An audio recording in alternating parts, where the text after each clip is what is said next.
Go love your own enemies. Don't be loving mine. My enemies are the theocratic fascists. I don't love them. I want to destroy them.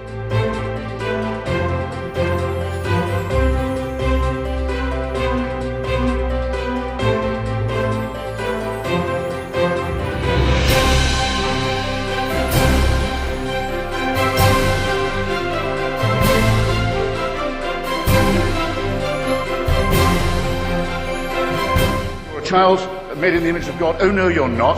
You're a faggot. And you can't join your church and you can't go to heaven. This is disgraceful. It's inhuman.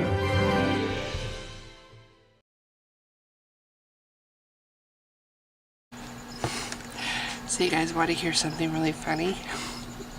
Okay, driving for Uber, I have not had any bad passengers. I've had a few drunk ones. I've had a few that were not feeling well, but luckily we have yet to have any physical consequences from that.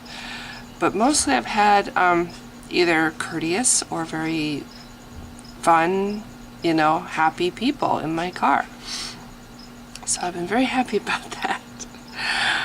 Last night was the first asshole I've had in my car. This man was an amazing asshole. In fact, he was such an asshole that after about 3 blocks, I ordered him out of my car because he was being threatening. I ordered him out of my car, pulled over, told him to get the hell out of my car. I don't remember if I said hell, but I told him he had been an ass since he got in my car, and he can get the hell out of my car.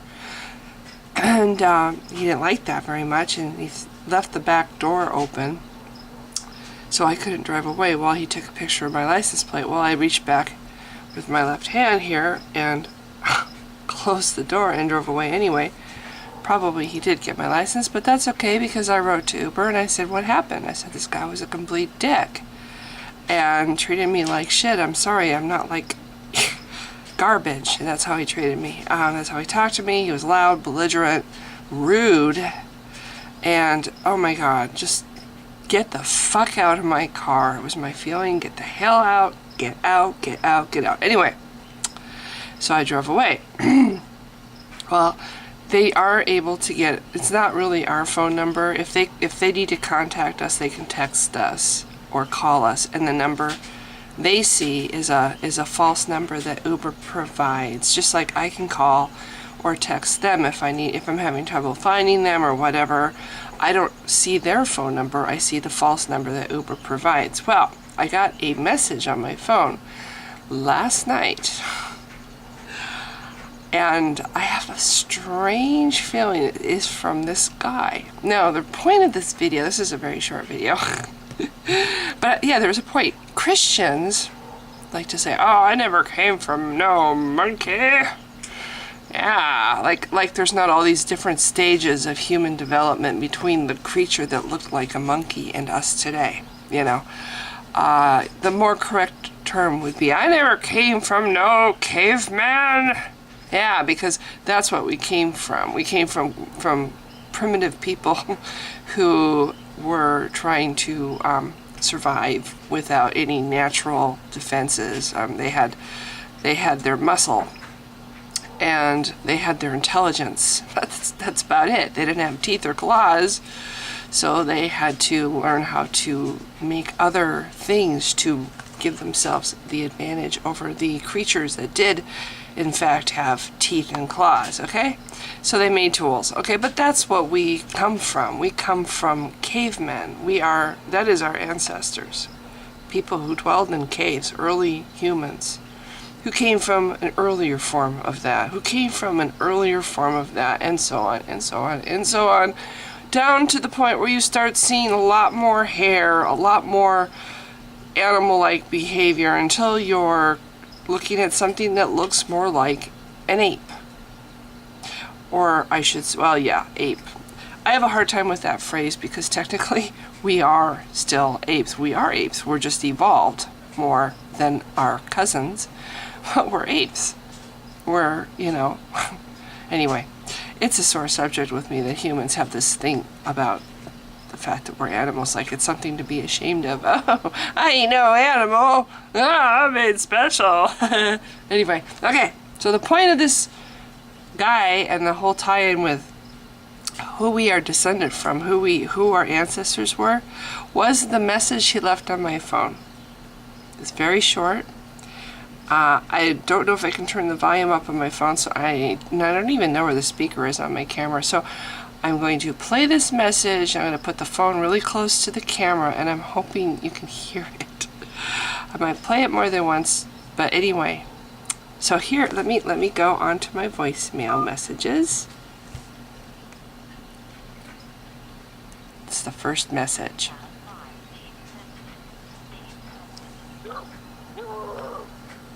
Did you hear that? Should I replay it?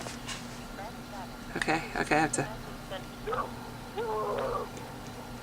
Did you hear it? One more time.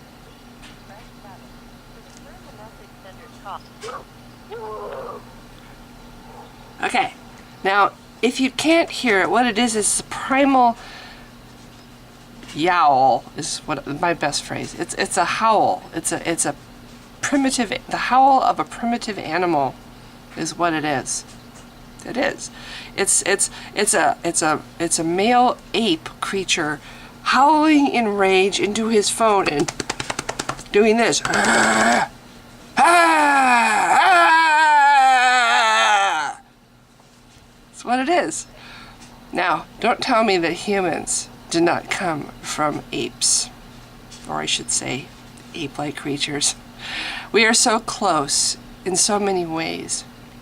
I have had occasion to get angry where I have literally just howled. I have myself, luckily not in public, but I have here in my home gotten so angry that I have just howled. You know, and I'm sure I'm not the only one, because clearly this guy here is also capable of that form of expression. That is an animal expression. That is the primal. That is the cry of frustration that an animal would voice. Because guess what? We are animals, and we have only evolved because of a few advantages that we have. And it has allowed us to become more intelligent and more clever and more innovative. You know, if it wasn't for religion, I think we would even be way more advanced than we are right now. But religion dumbed down society in a huge way, you know, for a long time when we thought the world was flat and sea monsters existed and you could sail off the edge.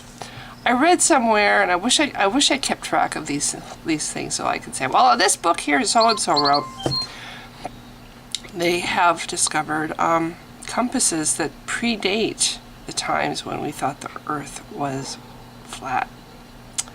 Ancient sailors knew that the world was round because they studied the stars. They used the stars to navigate.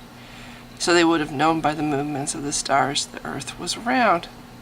So yeah, religion dumbed down our species. And if they hadn't done that, where would we be today? Us evolving, clever, innovative creatures that basically that if Christians want, we were made special. No, we weren't. But if you want to feel special, that's what you think about. You think about, well, look what we've done to survive on this planet. You know, we have definitely shown ourselves to be special compared to other animals. Personally, I don't think I need to feel special to be happy with my life. And, if we weren't so special, I could be living in the woods right now, enjoying a simplistic life of gathering nuts and fruits and growing things and maybe hunting. I think there's something to be said for that. I think, honestly, I've had fantasies about living in that kind of world. If it wasn't for the fact that, one, I'm too old now, and two, I'm blind as a bat, and as soon as I lost my glasses, I would be bear fodder. But there's a part of me, every time I drive by the forest, I look into the woods, and I long to go there. I wonder where that comes from. Deep down inside, the feelings you get when you look into the forest, into the deep, murky depths of the trees, and you see the wild ground,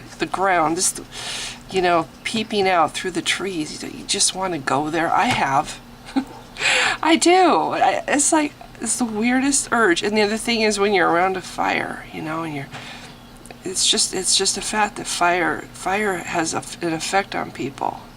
It comes from our ancestors. It comes from way, way, way back when the dark was out there and we were terrified, and the light and the heat was our life. Because of the fire, we were able to survive bitter cold and storms and defend ourselves from wild animals. So yeah, the cave and the fire and the woods, it's like deep down inside there's this draw toward that. And honestly, if I forgot where I was going with the whole innovation stuff, but yeah, I sometimes think that I wish we hadn't evolved or as much as we have, I should say. I think, but then again, they lived very short lives. They had very hard lives. They died very young. I think I said that already, but yeah, it wasn't an easy life at all. Gored by large animals. Yeah. Ripped up by bears. Taken by illness. Yeah, not such a good life. But yeah, the point is, we're really not that far from that person that lived in the cave. We're really not that far removed from that cave dweller. And then you talk to Christians on YouTube, and you hear them talk, like, you almost think that some people are still cave dwellers just walking around in clothes, So anyway, this is supposed to be a short video. I wanted to share the primeval growl and howl from this guy last night, because it kind of strengthens my point that we are animals, and that part of us is still alive and kicking inside of us.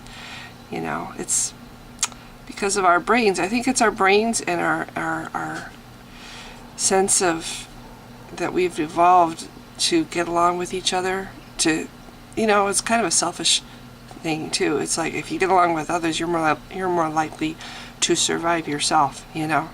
So you obey the laws and you show respect for other people, and anybody who says, well, that's a trait that's unique to humans, that's what separates us from the beasts. No, because animal societies get along with each other. So my cats are not ripping at each other's throats here in my house. So anyway, just wanted to share the funny little message I had on my phone. If you've been watching, thanks. Bye.